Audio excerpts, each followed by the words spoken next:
Hi, this is Dr. Judith. I'm going to be starting a series of questions.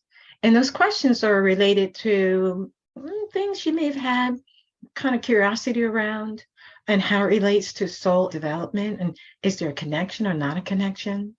Or how some of the things that we're experiencing in our life, how they show up, and what does that mean or potentially would mean? I'm not here to say that I have all the answers, but I do a lot of thinking to certain things. For example, the first area that I want to talk about, and there'll be other areas certainly as well, is my question around what's a grudge? And do you hold a grudge? And what can you do about a grudge? I know that's more than one question, but we need to begin thinking about things that enhance or hinder our own spiritual growth. And a grudge is an ill will that you hold towards someone. A grudge is someone or something that happened to you that you don't let go. You keep on holding on to that negative feeling or that negative thought. It's because it's a displeasure to you. It's something that you didn't like, and now that means it's got stuck, in your thinking, and it's hard to get over that particular thought because it keeps on going back to that ill will or that displeasurable feeling that they caused you. And so you continue to move in that momentum of negativity. And so the grudge sometimes actually can build to greater bitterness. And that bitterness can turn into greater resentment. And so that resentment is heavy. And it has an impact on your well-being, whether you're aware of it or not. Some grudges, if they're really big ones, they can go on for days. They can go on for weeks. They can go on for decades. And it can go on until our death. Now, how does that hinder us? Surely it doesn't help us. Surely it does not help us. If the soul is trying to evolve, it wants you to learn how to let go. And one of the things about grudges is they feel like they're sticky. And they're sticky substance, like a one of those, I'm trying to think of the word of this, when you have those notepads, and with those notepads, you can pull off and you can stick on your computer, remind you about things. Sticky notes, I guess what I'm trying to get to. And so on those sticky notes, once it gets stuck onto you, the human form, we can't let go of it because it bothers us so much.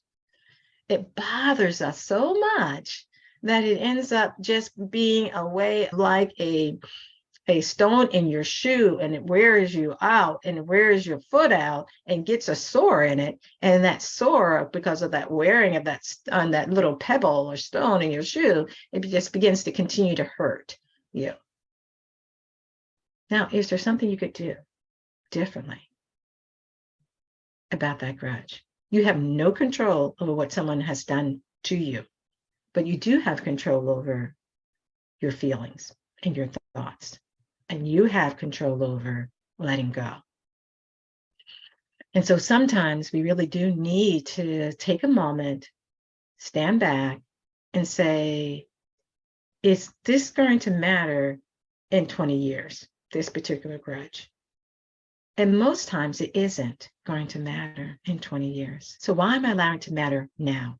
And just getting me down, because a grudge doesn't hurt the other person. Even that's what we're trying to do, though, inadvertently, is try to hurt them by what we say back to them, maybe in a mean-spirited way or a nasty way, or ignoring them, or not willing to take their phone calls, or not to be able to answer their emails, and you just shut the door on them. But all that has an impact on your emotional well-being. All that has an impact on your joy and your happiness. All that negativity of the grudge that you're holding, that resentment that you're holding, only weighs you down. It creates this weight around you and a weight around your soul that doesn't help your soul to evolve and continue to grow. And there are certain emotions, which I'm going to be talking more about in this series, that do have a hindering impact upon us. And we have to be able to say, how do I begin to let it go? And that's my question to you.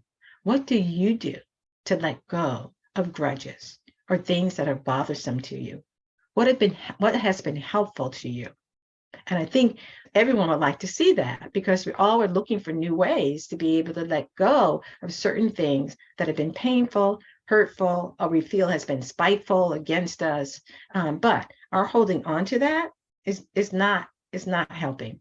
It's not helping us. And as I said, to our spiritual, as I talk about in my podcast, Mastering Life's Adventures, being your best self through soul evolution, is, and through these foundational stones that I talk about, is that one of those foundational stones is being able to be still with that particular issue that's going on. See it for what it is. It's like, is it a skateboard moment, which I talk about in episode 1, or is it a cork and water moment, or is it a situation that requires you to be like on a trampoline and bouncing to see a higher elevation about what's trying to be shown to you, or that you may not be seeing?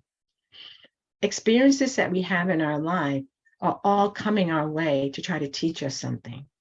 If we are walking a spiritual path, and what you're trying to figure out, what is it trying to teach me in this situation? And I have an example of a family member that I thought was going to help me in a particular way, but they decided just be silent and not even help in a particular way. And I could have developed a grudge with that. And I felt myself was developing a grudge with this, and feeling ill will towards my family member, who I really love, appreciate, and do highly value. But I have to let go of that, because people have free will. They can choose to help, not help. They can choose to do whatever they want to do. Give people that permission. So one of the first steps of letting go of a grudge is something I did. I just let go, and I just said, you've got to be you. I've got to be me. And the universe will send to me those things I need to help me with this particular project that I'm working on. And you know what? The universe has, and continues to do so. So we can use, this is the next piece, that we can ask for forgiveness. I ask for forgiveness for myself of feeling that building up of a grudge. And it's like, I don't want to go there. I don't want to hold this particular type of energy, because it creates a density for my soul, which also I talked about in the podcast as well. I think that's episode 8. But you don't want to hold these qualities or these energies that's going to dampen the growth of your soul and get disconnected from your soul, not connected. But we do know this much, that negative feelings create a barrier between our well-being, our inner well-being. And we want to have a greater sense of well-being. And when we have a greater sense of well-being, then we are more joyful, and we are more at peace, and we are willing to be able to help others readily, because we want to give. And I think this human nature is very natural to want to give of oneself. But you don't want to hold grudges. And so you want to let it go. I just finished talking about 2 ways that you can be able to do that. Another third way is, and I want to finish this thought about forgiveness.